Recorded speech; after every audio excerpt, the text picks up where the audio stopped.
Hey everyone, welcome to This Explainer. Look, if you're a BS accountancy student, I totally get it. Local taxation can feel like this absolute endless maze of rules and rates that just scramble your brain. But we are going to completely flip that script today. We are building your ultimate strategic playbook to absolutely crush the real property taxation questions on the Philippine LCPA.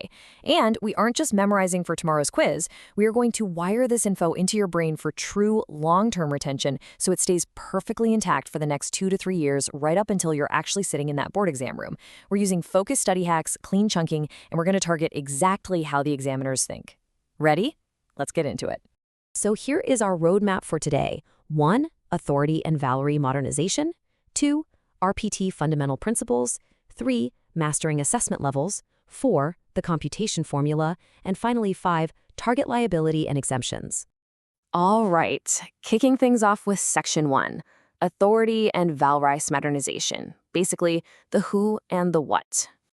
Before we just give away the answer, let's do a quick active recall test. Seriously, this is a top-tier study hack for that long-term retention we talked about. So pause for a second and really think, does every single municipality in the Philippines have the power to impose an annual ad valorem tax on land, buildings, and machinery? Well, if you said yes, you just fell for a massive board exam trap. Here's the deal. Municipalities outside the metropolitan Manila area have absolutely zero power to levy the real property tax. None. Only provinces, cities, and municipalities specifically within Metro Manila hold this authority. You have to lock this geographic distinction in your mind. Examiners love, and I mean love, to give you this complex scenario set in a provincial municipality and ask for the municipal RPT rate. The answer is literally always zero. Now here is the new meta you absolutely must know for your exams. The VALRE Act, Republic Act 12001, is a total game changer. It modernizes the whole appraisal system and centralizes technical oversight right under the Bureau of Local Government Finance, or BLGF. But the biggest takeaway? It establishes market value as the single baseline for property-related taxes. So, whenever you get a question about the valuation baseline in the modernized system, you are immediately looking for the phrase market value. Moving right along to Section 2, RPT Fundamental Principles. These are the absolute, non-negotiable rules of the game. Okay, take a mental screenshot of these 5 principles. Your brain loves clean space for memory encoding, so let's rapid fire them. Number 1, property is appraised at current fair market value. Number 2, it's classified by actual use. Number 3, classification has to be uniform within the local government unit. Number 4, and pay attention because this is a big one, appraisal and collection cannot be delegated to private persons. And number 5, appraisal must be equitable. Knowing these rules cold totally prevents you from falling for those trick questions about LGUs hiring private collection agencies. That is strictly prohibited. No way, not happening. Let's circle back to that phrase actual use for a second, because this is the ultimate LEPA buzzword. The law explicitly states that actual use dictates classification, regardless of where the property is located, whoever owns it, and whoever uses it. Think about it. If a massive multinational corporation owns a plot of land, but it's predominantly used to grow rice, it is classified as agricultural, not commercial. The physical reality on the ground wins out every single time. And when it comes to the assessment roles, just remember that the government simply wants a legally responsible name on their list. They just need someone to foot the bill, right? This can be the legal owner, the administrator managing the property, or anyone having a legal interest, like a beneficial user. Don't let a multiple choice question trick you into thinking only the title holder can be listed. It's way broader than that. Okay, deep breath.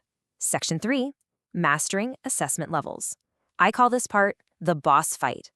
I know this is the most data-heavy part of the exam, but before we just blindly memorize numbers, you gotta understand the underlying mechanic. Think of the assessment level as a statutory discount filter. You do not pay real property tax on the full market value of a property.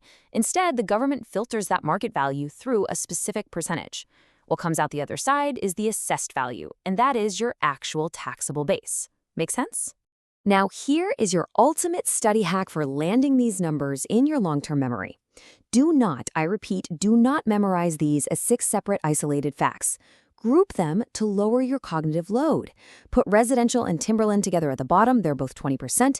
Then isolate agricultural right in the middle at 40%.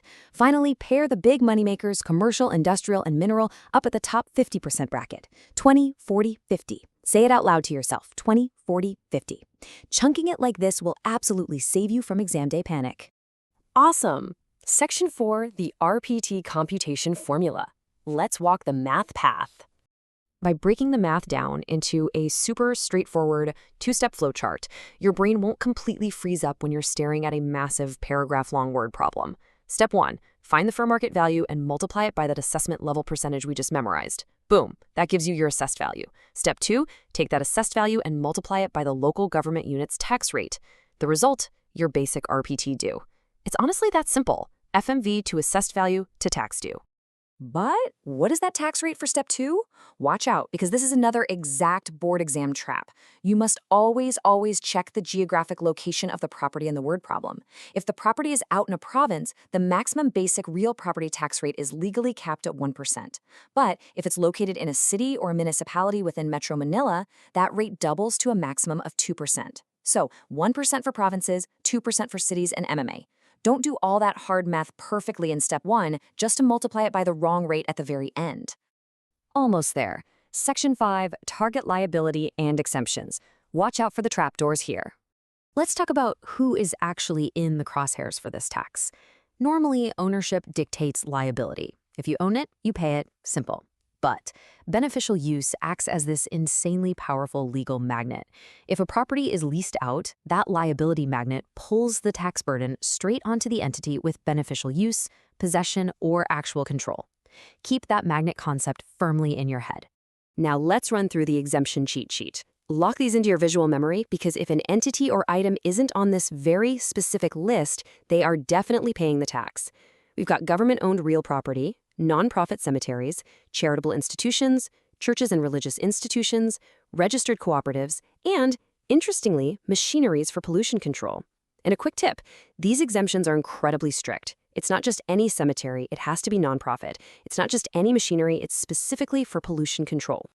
And that brings us to the beneficial use exception in action, what I like to call the ultimate trap. As we just saw, government-owned property is generally fully exempt. However, the exact moment the government leases that land to a private, taxable commercial business, the exemption literally vanishes. Because of that liability magnet we talked about earlier, the private business now holds the beneficial use, and suddenly they are fully on the hook for the real property tax. So I'm going to leave you with this final real-world thought. We know beneficial use shifts the tax liability to a private business leasing government land, right? But as the new VALRE Act modernizes the whole system and mandates a single current market value baseline, how drastically do you think the assessed values of those massive commercial leases will change in the coming years? It's a huge shift. I'll let you ponder that as you continue your prep. Keep the concepts from this explainer top of mind, trust your chunking methods, and you will confidently nail absolutely any RPT scenario that LECPA throws your way. You've got this. Keep studying smart.